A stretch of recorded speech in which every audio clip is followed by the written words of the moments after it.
Дорогие друзья, у нас в студии «Ракурс» необычный гость, совершенно необычный. Владимир Игнатенко нашел нас неожиданно на Международном Гриновском фестивале с очень интересной идеей.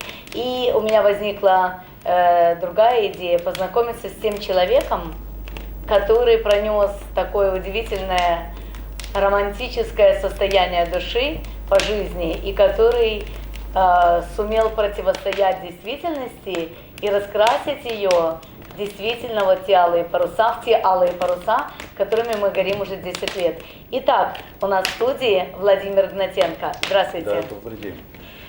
Я очень хочу, чтобы мы приоткрыли немножко вот вас как личность, а потом уже раскрыли вот эту интересную вашу идею.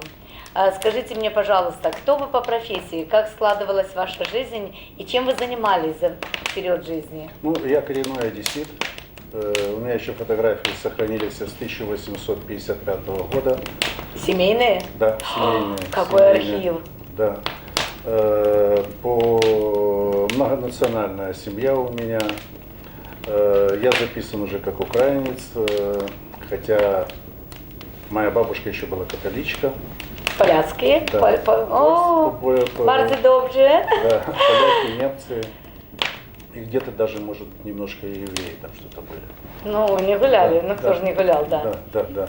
Поэтому все началось с того, что случайно я попал в мореходку. Случайно планировалось институт, но так как я немножко опоздал с подачей документов, пришлось попасть в мореходку. И так вот начался мой морской путь. Романтика меня завела, не в Одессе я не остался, не захотел во Владивосток, содержали место в Одессе. Год я там выдержал, перевелся в Антарктику, в Одессу, а потом в пароходство на пассажирский флот. На пассажирском флоте отработал я до 2002 года, включая иностранные суда. Последнее мое судно было очень интересное, единственное в мире катамаран Radisson Diamond. Он считался 6-звездочный. Меня туда пригласили, там 38 национальностей было, и один русскоязычный, чтобы я навел технический порядок там. Я уже был знаком с руководством компании, там итальянцы руководили, англичане, они меня попросили, я приехал. Какие это годы были? Это 99-й уже. Это уже развал Союза, Да, это уже то время. Мне предложили покинуть пароходство, потому что работать негде было. Попросили, говорит, лучше напишите по собственному желанию. Говорит, конечно, в лучшие времена нужно было бы вам давать там ударником, то есть ударник этот ветеран флота, там еще что-то. А так как, говорит, флота у нас уже нет, чтобы мы не искали причин, я написал заявление, уволился. С капитаном Гришиным я приехал на приемку Южного Креста Southern Cross. Там отработал с Гришиным прекрасно, мы в хороших отношениях были, он уже, правда, покойный. Да. Это удивительный человек, удивительная личность. Мы дружили с ним очень тесно. А потом я уже собирался бросать море, меня судьба закинула в раздельную. Комбинат восстанавливал. Очень интересно. Там водка, минеральная вода и колбаса. И меня попросили восстановить. Какая прелесть. Я с этим никогда не сталкивался, но восстановил, он заработал. Но так как потом нам, заказчику, не отдали этот комбинат, и как раз Монако позвонили. Такая корова нужна самому. Да, хорошо было сделано, он прекрасно. Ну, за чужие деньги, ребята, которые заказчики, за их деньги сделали, они Но я вам скажу, было веселое время. Конечно, да. 90-х. Конечно, очень весело. И тут меня пригласили с Монако, позвонили на Редисон, я полетел в штат туда. Проблема в чем? Очень много механизмов не в работе было. Естественно, что идут комплейны от пассажиров, что много. То не работает, то не работает. И у нас совершенно другая школа была. Совершенно мы практики были, теоретики, у нас подготовка полноценная была. На тот момент мы на голову, наши специалисты выше были, чем они все идут. Но они навсегда будут выше, когда есть подготовка и школа. Да. Готовили очень хорошо. Конечно, не то слово. Вот то, что мы сейчас теряем. Это самое страшное, что мы сейчас теряем. Я вам что еще хотел сказать, очень интересный момент, когда я туда приехал, и вот этот вот многонациональный коллектив идет за мной, вот это не работает, как нас учили лепить из чего-то пулю. Все что угодно Я ее можно, да. слепил за 2 недели, почти что все заработало, прилетел один супер с Италии, один с Англии, который меня давно знали. В общем, мы договорились, я остался там и отработал с удовольствием 5 контрактов. Ввели дополнительную Они вас должность не первого отпускали? инженера. Да, нет. Конечно. Знай наших. Да, хотя, когда я приехал, я был русский. Это был 99-й, кажется, год. Ой, И какой что прелесть. такое Украина, никто не знал. Одесса, да. О, Одесса, Black Ну Sea, все, да, Одесса, да, Так всегда. вот что мы еще потеряли вот с нашим специалистом, да, почему вот сейчас вот не готовят. Вот, когда у меня все это получилось, хоть я говорил, пригласите любого другого инженера, он сделает то же самое. Но они говорят, ну мы уже тебя знаем, лучше ты оставайся у нас. Да. И когда вот где-то процентов 90 всего заработало, а я им уже на карте показал, где находится Украина. На карте показал, где находится Украина. Они начали говорить украинский менталитет, украинский стиль работы. Представляете? Я к чему говорю, что один человек, специалист. один хороший специалист может иногда сделать больше Для бригады страны. дипломатов, для страны. Конечно. Да. Почему я говорю, что если бы мы сейчас показали тех специалистов, которые у нас были, вот сейчас повысить уровень образования, повысить уровень профтехобразования. Но и другие задачи стоят у правительства, Конечно, да. Мы бы могли показать свою работу, и заказы опять к нам бы вернулись. Безусловно. Да, но это не происходит. Ну, это еще не время, скажем так. У нас, видите, я сегодня с удовольствием вот такую вот полосочку одела и подумала, что наша жизнь как зебра. Полоса черная, полоса белая, ну вот за каждой черной полосой все равно идет белая. Поэтому я думаю, что все еще будет у нашей страны, и мы как оптимисты не теряем, не складываем крылья, а все-таки продолжаем что-то делать в условиях, когда все их пытаются подрезать, если не поломать. И вот сейчас вот очень мягко переходим вот дальше. Вот что дальше было после Италии, после вот этой всей... После Италии я там отработал, и меня пригласили финская одна компания сотрудничать по переоборудованию пассажирского флота по всему миру. С 2002 года я занялся переоборудованием по всему миру. Иногда я Вот летал, кто стоял у истоков. Да, Великих финнов. Да. Они как раз были довольны те работы, что выполняли, допустим, вот я был на этом судне, на Редисоне, заказчик, я контролировал работы. Англичане очень плохо работали, качество страдало. Английское качество страдало. Казалось бы. После них всегда нужно было что-то переделывать. Ой, мне прямо гордо это слышать. Да? С финнами мы отлично поработали, но потом компания экономически припала. Но я успел побывать почти что на всех судоверфях мира. Приходилось работать нашу Белоруссию, ремонтировали. Это серия судов Белоруссия, Казахстан, Азербайджан. Между прочим, на Казахстане я 15 лет отработал лейб-механиком. Какие у нас были суда? Какое да, у нас было все-таки потрясающе. Черноморское пароходство лучшее в Белоруссия мире? сейчас стоит выставлена на продажу в порту Риека. Я пытался, вот у меня вот одно из моих предложений вернуть круизник на Черное море. Вы представляете, что бы мы приобрели здесь на Черном море? Ну, конечно, Это представляю. ностальгия. Вот. Все остальные тоже представляют. Это- Поэтому они этого не допустят. Правильно сказано. Потому что интереснейший проект, я знаю, как его сделать рентабельным. Мне звонят моряки, которые... Можете себе представить, пассажирский... Я боюсь за вашу жизнь. Пассажирский флот — это тысячи друзей и знакомых. Ну, Мне конечно. говорит, Валерия говорит, если ты это сделаешь, мы вернемся. Возрождение отрасли – это серьезнейшая мечта, наверное, всех мореходов Конечно, Одессы. конечно. Потому что Одесса, она не умерла. Она умрет, когда умрет последний мореход. Одесса – морской город. И, безусловно, все интересы людей, которые в своем сердце впитали гриновские алые паруса, и капитана Грина, и свою Ассоль, безусловно, эти люди хотели бы возрождения того величия, которое было когда-то для Одессы как морской порт, как морской флот. Очень обидно и больно, что при развале Союза, конечно же, развалились прежде всего моральные устои.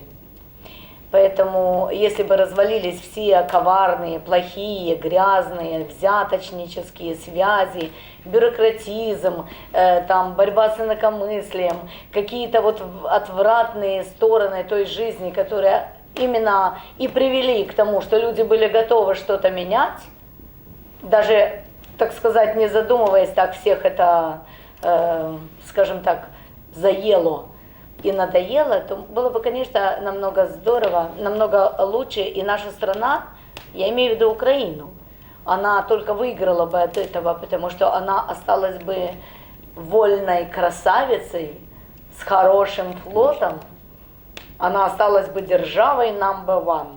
Но вот, к сожалению, я как блондинка не понимаю всех механизмов, какие привели самое богатое государство, самое богатое всем, от человеческих ресурсов до наших недр.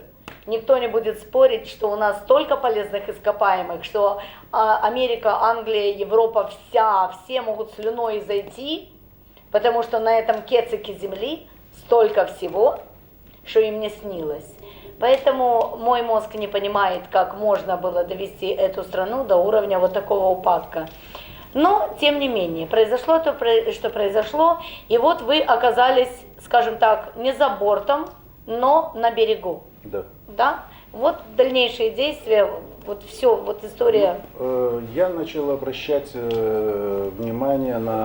Первое, с чего началось, я начал обращать внимание на заболеваемость очень ранее у моряков. Своего флота нет, все работают ребята за границей. На износ? Да, на износ. 50-55 лет, инфаркты, инсульты, суставы, позвоночники.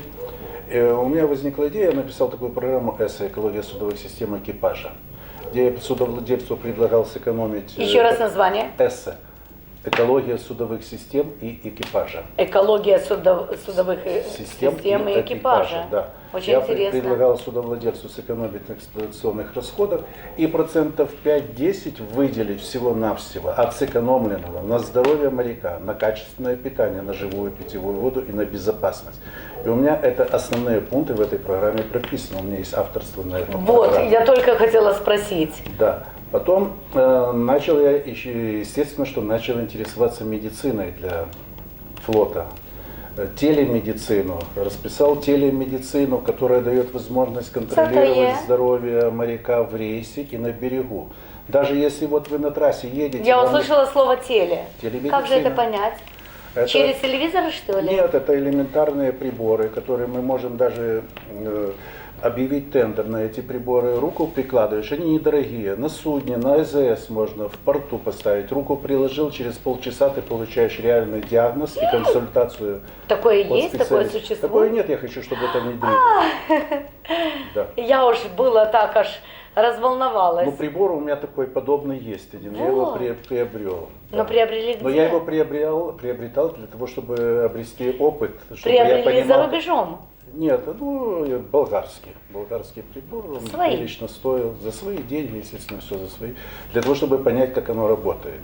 Приборы живой воды я многие фирмы опробовал, то же самое закупал, прогонял, у себя дома делал эксперименты, остановился, прекраснейшие есть приборы по живой воде. Ну и дальше совершенствуюсь. Есть аптечку моряка, путешественника разработал, которая может защищать человека от работы телефона, от электромагнитного излучения, компьютер, вот, допустим, электронавигационные Я знаю, что колени приборы. очень часто страдают у ребят, спина, колени, это такие вот слабые у меня места. есть решение, я сейчас в аптечку моряка ввел Magnesium Oil, есть такое средство очень потрясающее. Магнезиум ойли? Да, oil, масло магнезии. Вот сейчас должна быть, мы разработали морскую версию, скоро в феврале уже выйдет морская версия по моему заказу, по нашей совместной разработке. Слушайте, просто как красиво и как здорово, что вы у нас в гостях. Мне так нравится Да, все, что вы... Это можно много за него рассказывать, результаты уже есть. У меня есть по Одессе результаты, мои друзья, знакомые Пробовали на это себе? уже пробуют, да. Я тоже на себе, даже собачку свою спас. Да, собачку тоже действует? Да. Боже да, мой, мы- ветеринария с вами. Да, конечно, конечно. И дешево. И дешево. То, что вот у меня было 2 немца. 2 И я октября. второй раз боюсь за ваше здоровье.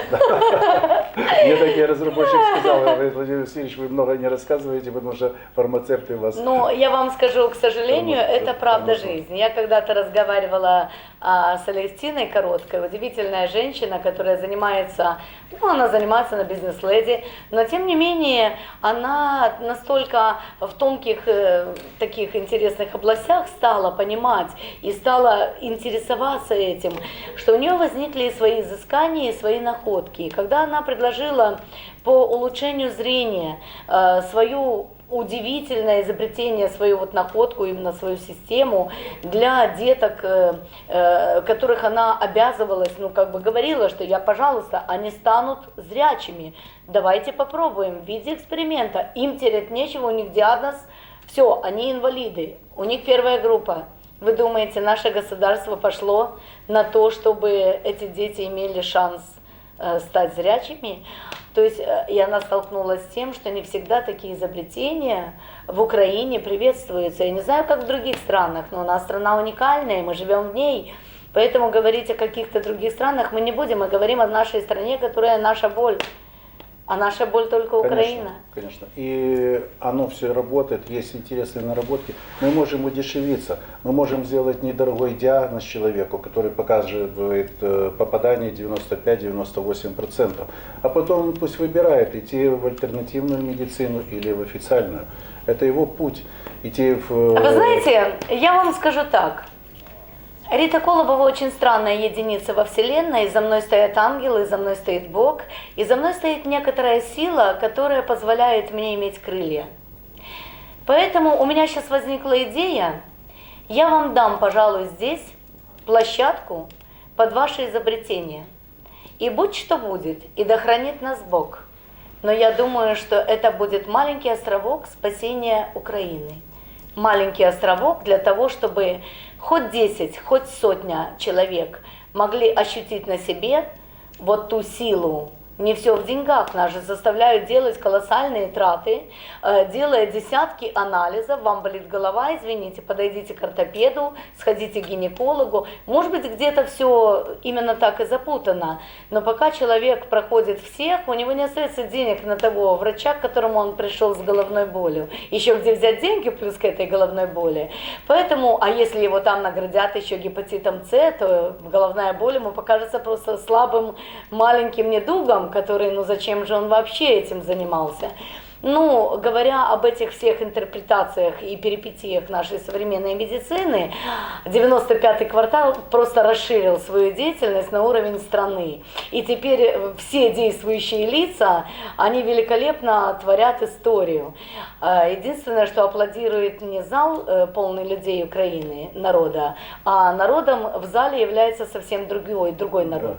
Вот это самое страшное.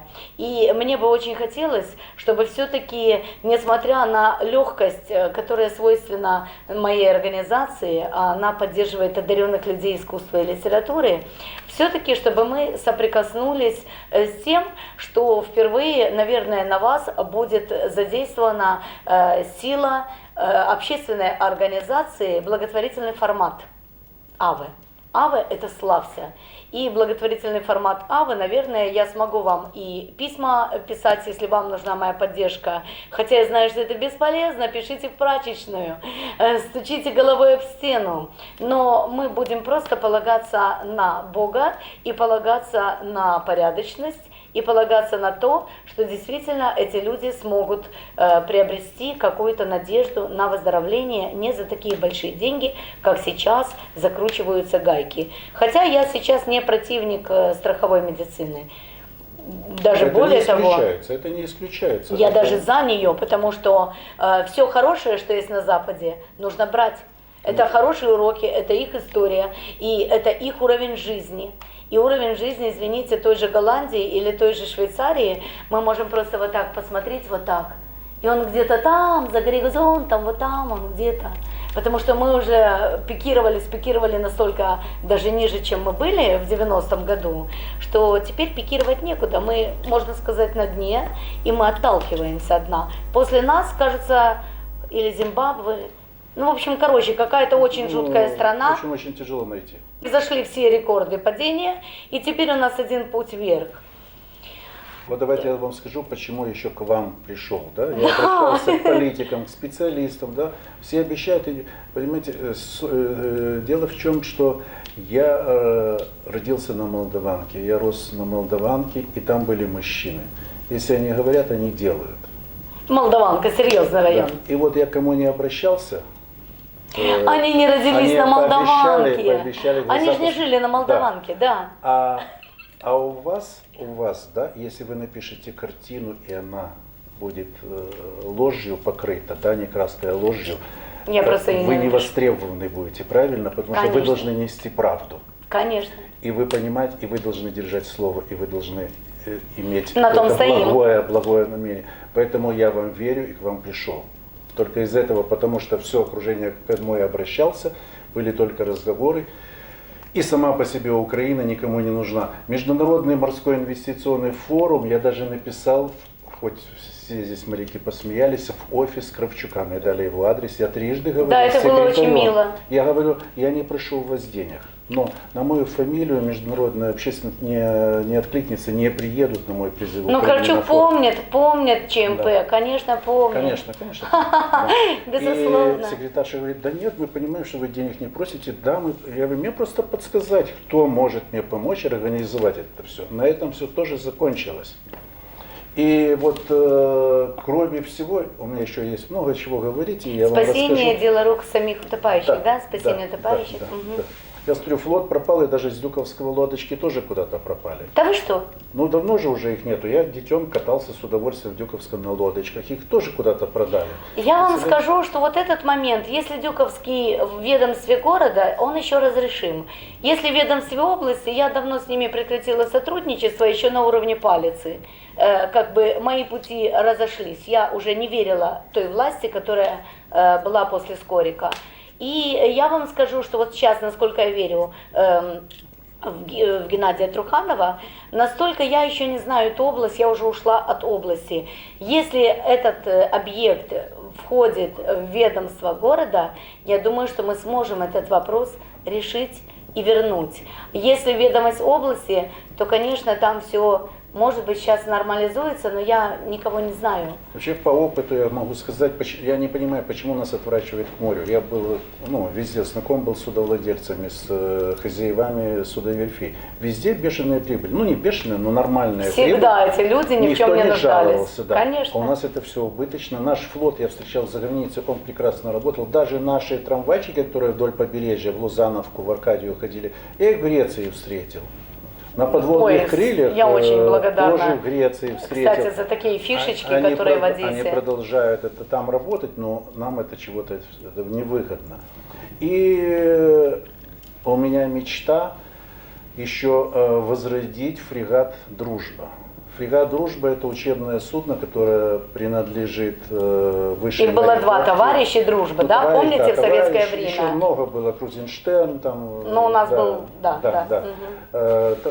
«Дружба» построена в Польше, их было серия из 6 фрегатов выпущена. Этот фрегат даже ходил в Штаты с курсантами на борту. Вы представляете, какая красота?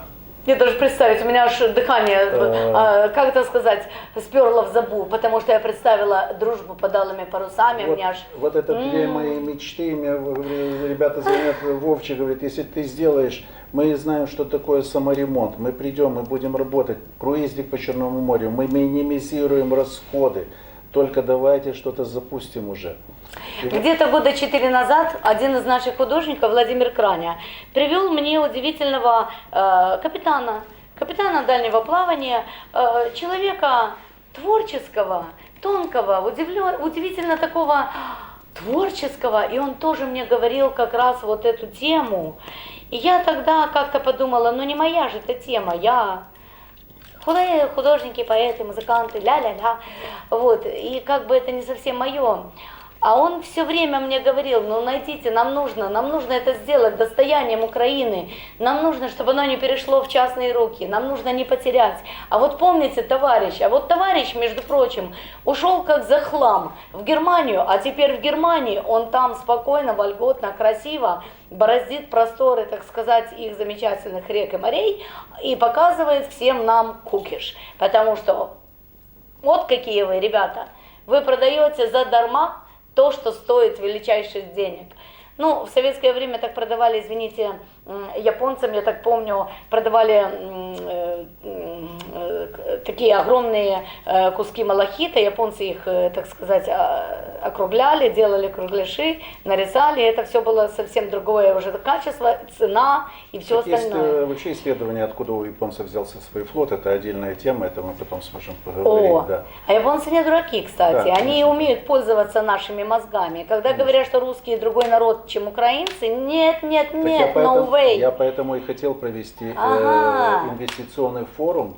Несмотря на то, что у нас флота нет, у нас мозги остались, мы могли заявить себя хотя бы этим. Мы полезны мировому флоту, мы полезны, пока еще полезны, мы можем приносить прибыль только хотя бы уже на этом. У нас есть международная ассоциация, морская международная ассоциация. Да. Агафонкин Валерий Игоревич. Игорь Валерьевич, Валерий Игоревич. Я у них состою. Вы состоите. Вот там мы встретимся и, кстати, сделаем такую хорошую рабочую группу. Почему? Потому что он человек творческий, активный, он как ребенок загорается идеей. Он, наверное, вот вы знаете, в нем есть такой романтизм детский, он меня очень подкупает. Когда меня в эти ряды делегировал Юрий Анатольевич Работин вместе с Иваном Рябухиным, а Иван Рябухин возглавляет Союз маринистов, писателей-маринистов. Удивительный человек, он совершенно не мореход, но он душой моряк. И вот он написал книгу «Маяки Одессы», и он такой человек очень интереснейший. Он вошел в эту ассоциацию и меня делегировал, так сказать, чтобы я тоже вошла со своим гриновским, самым морским фестивалем в эту ассоциацию, меня приняли. Но пока я бездействую, я пока, так сказать, не нашла своей ниши, я иду своим путем, и даже на международную выставку я их приглашала, вроде как обещали быть, но дела, тут ничего не скажешь. А вот такие дела, которые касаются флота, я думаю, они заинтересуют всех. Тем более, что там его зам, великолепнейший капитан дальнего плавания, такой красивый, боже. Вот, так что мы всех вас красивых соберем за одним столом. Помимо красоты у вас есть еще мозги, и вы с удовольствием сделаете мозговой штурм. А сейчас мы вернемся к истории дружбы. Вот дружба, которая была таким плацдармом для подготовки наших моряков, наших курсантов, юных моряков, молодых моряков, курсантов Академии морской. И это великолепное, так сказать, судно было первой школой для них. То есть они овладевали и умением вязать узлы, и умением управляться с парусами. Как произошло? Вот историю немножко этого великолепного. Может быть, даже начнем с его славной истории. Ну, славная история пройти полмира, сделать переход через Атлантику, это уже история. Это рекорд книги Гиннесса был бы. Посетить американские порты, где тысячи пришло встречающих, посмотреть на такое действие. Вы понимаете? Советский Союз. Конечно. Я вам могу сказать, что работа в пароходстве, при Советском Союзе, мы не знали вообще слова «пират». Я хотела сказать, что морское пароходство действительно было той базовой силой и гордостью целой страны. И оно отошло нам в 91 году. Это наш целый огромный пласт, который всю страну, весь СССР поднимал гордо флаги, идет. Так вот, я хочу корабль. сделать маленькие шажочки, на восстановление, на возрождение. Я не говорю, что я могу восстановить ЧМП, у меня, может быть, знаний до этого недостаточно. Я не политик, которые говорят, мы восстановим ЧМП. Я говорю сейчас о другом. Давайте по порядку. Возьмем фрегат «Дружба». Вот когда одна благотворительная организация узнала, что мою мечту, это моя мечта. Вот две мои мечты. На день рождения держал 2 торта и выложил в Фейсбуке. Говорю, вот у меня в руках две мечты. Один торт с парусником, другой торт с пассажирским судном. Я говорю, восстановить фрегат «Дружба», запустить в работу и запустить круизник по Черному морю. Больше 1000 отзывов было, и перепосты, и все на свете. По дельфину, который стоит в Риеке, чтобы мы его запустили в работу, там что-то больше 300, 370, кажется, перепостов только у меня в Фейсбуке. Ребята пишут, мы согласны вернуться, мы максимально будем делать все самостоятельно, ремонтировать, только давайте запустим. Так вот, когда благотворительный фонд, я отработал со своими сыновьями, еще энтузиасты, мои друзья, знакомые, мы сделали полностью Я пошли по вашей дефектацию. линии? Они такие же да. профессионалы? Мы 8 месяцев почти что отработали, сделали полностью дефектацию, согласовали с Ильичевским заводом постановку в док. Ильичевский завод никогда не ставил. А что, он сейчас там действительно в таком состоянии? Ну, судно требует всегда докования и ремонта, и пересвидетельствования. Нужно подтверждать регистровые документы и все такое. Мы эту работу полностью провели. Разработал технологию по постановке, мальтийская постановка в док. Почти что 8 месяцев мы отработали, я пришел с готовой ремонтной ведомостью, с нашими предложениями, даже расписал, что нужно сделать, чтобы фрегат был рентабельный. Титанический труд. Конечно. И вот деньги до сих пор идут, то есть это все было как бы то есть сначала вам пообещали? На моем энтузиазме, сказали, вот нужно подождать, вот мы ждем уже 4 года, пока ничего. Ну, может быть, уже фонд расформировался, бывает вот, так, может быть. лопаются, да, и все. вот исходя из этого, у меня возникла новая идея, вот подключая вас, да, вообще маленький. молодежь, Риточка, мы Пушончик. все маленькие, я же тоже маленький вроде. Нет, вы шикарная личность. Мы делаем через молодежь, через интернет-игры, через соцсети, запускаем проект по сбору средств на восстановление фрегата «Дружба». А вот интернет-игры было бы очень интересно. Мне даже с Лос-Анджелеса моя одноклассница говорит, Вовчик, говорит, наши одесситы уже хотят хоть какую-то буквочку вписать в историю Одессы. Говорит, напиши статейку, она мне даже прислала адрес Одесского вестника. Говорит, хотя бы сюда напиши, чтобы уже услышать, и мы начнем уже что-то собирать. То есть они что там, помешало? Они там, я вот жду, чтобы увеличить количество людей, чтобы мы одновременно запустили этот проект. И вот смотрите, когда мы запускаем этот проект, деньги начнут поступать, мне нужно где-то месяцев 5, чтобы его сделать. И мы делаем на следующий год что-то такое, вот как фестиваль «Дружба». Вот как в Питере, допустим, «Алые паруса», мы можем «Алые паруса» сделать. И собираем всех. У меня есть, кстати, фестиваль «Мир, дружба». Финансовых участников со всего мира мы приглашаем на это действие в Одессу. Представляете, это десятки тысяч туристов съедутся к нам в Одессу. Я вообще в восторге. Я даже, вы знаете, вот у меня «Мир, дружба», фестиваль в фестивале. Вообще в моем фестивале сразу несколько фестивалей. Это фестиваль, который дал начало всем фестивалям в Одессе, которые стали расширять направление, диапазон. Вот то собирались поэты, и тоже мы были первые, потому что первые международные турниры были нами сделаны, правда, совместно с Московским союзом писателей, тогда это было еще в новинку. Потом уже пошли отдельно фестиваль песни. Был фестиваль, кстати, «Алые паруса», когда пришла Бродавка, он вспомнил, что он в молодости, в юности, «Алые паруса», он стал лауреатом, у него были там стихи на песню, это были чудесные песни «Алые паруса». И тут он, конечно, вдохновился, что мы так многопланово представлены.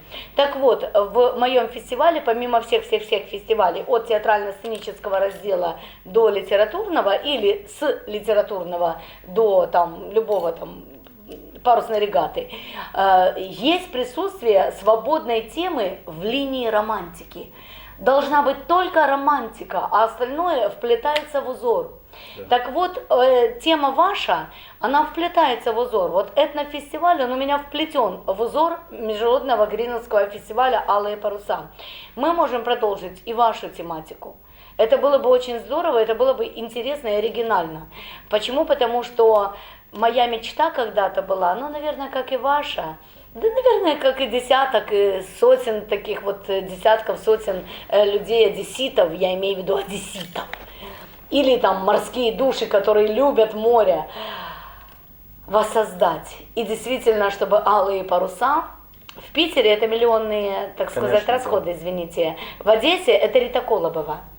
Это энтузиазм чистой воды вместе со всеми, включая департамент культуры, который великолепно нам дает весь свой муниципальный оркестр безоплатно. И ребята радостно играют под лучами солнца, мы стараемся им сделать тень. Но это настолько бескорыстно, и все это на энтузиазме, потому что в фестивале нет финансовой подосновы. Нас никто не содержит, мы не купленные и не проданные, и не продающиеся. У нас есть идея, которая держит Одессу. И мы вместе. Поэтому и морской вокзал нам дает свои площади бесплатно, и муниципальный оркестр играет, и самый прекрасный зал, золотой зал литературного музея для нас. То есть для нас и Воронцовский дворец, для нас все площадки, самые прекрасные этого города, открыты, и мы очень красиво и радостно их, ну, можно сказать, украшаем своим фестивалем. Если бы ваш проект вписался в наш проект, и мы бы сделали этот фестиваль искусства еще и таким вариантом, чтобы действительно вдруг открылось это судно, первое судно «Дружба», да? Конечно. Чтобы оно открылось под алыми парусами. Ночь, 0 часов, заходит в Одесскую гавань, подсветка, фейерверк, музыка. Я вам скажу, и миллионы аплодисментов. это даже не Аталанты. Когда мы дружили с Россией до 2014 года. Аталанты, меня приглашали на дефектацию Аталанты и просили, чтобы я Удивительный фрегат или бригантина, удивительное судно, которое нам было украшением истории Гриновского фестиваля. Наших парусов, которые мы шили для морской академии, на Аталанте хватило только на нос. И капитан Аталанты Александр Гуйван очень грустно смотрел на это дело, говорит, это все? Я говорю, да. Тогда мы дружили с странами, и тогда был удивительный консул, генеральный консул Российской Федерации, и при нем был обычный консул, и генеральный консул одобрил, это был Юрий Александрович, а этот был Юрий Юрьевич. И вот Юрий Юрьевич Диденко нам тогда, вот эту даже не знали, но как у мужчин работают мозги. Он открыл великолепно, сделал красный прожектор. И Аталанты свои паруса, и наш красный нос. Конечно. Оно было так великолепно. Мы прошли, когда по побережью. Мне с Лос-Анджелеса звонили, мне звонили с Австралии, они смотрели на нас через связь. Звонили с Германии и с Америки. Они видели нас. И они звонили, Рита, это нечто, это волшебство. Алые паруса шли по кромке, вот по всей траектории, полностью по периметру вот всей нашей гавани, и все могли наблюдать. Риточка, у них у всех я работал вокруг Австралии. Нас встречали одесситы в Сиднее. Вот. И прекрасно принимали, А мне эти люди были даже незнакомы. У них ностальгия, они вот не родственники, может быть, где-то мы там пересекались в молодости, но они нас принимали как родных. У них ностальгия за Одессой, за нами, а у нас ностальгия за флотом. За флотом, да. И вот мы, представляете, и вот они с удовольствием впишут свое имя в историю, с удовольствием, только нужно Ну, давайте консолидироваться. объединить. Я поняла, что у нас другого пути нет. Раз уже сюда пришел второй человек с этой же самой идеей, причем совершенно люди не связанные друг с другом и друг друга не знают. Вы Краню знаете? Владимир Краня, художник. Ну, я вот по интернету. По интернету только. Так вот, этот Владимир Краня был первый, как это сказать, предвестник вашего прихода. Именно он привел мне того человека, который тоже интересовался возрождением флота. Искренне. Ваш наив и та утопия, которую я уже третий раз наблюдаю на своей территории, говорит мне об одном. Утопия вполне реальна, если эту утопию не потопят чиновники, бюрократы и уроды от власти, которым не выгодно, чтобы Украину представляли алые паруса за рубежом, которым не выгодно, чтобы Украина стала сильной страной, с сильным флотом. С нами был Владимир Гнатенко, и это первая встреча, я надеюсь, не последняя. Я тоже надеюсь. Спасибо у нас большое. Все получится, потому что Я просто уверена. Я ради этого работаю. Спасибо большое. Да, спасибо.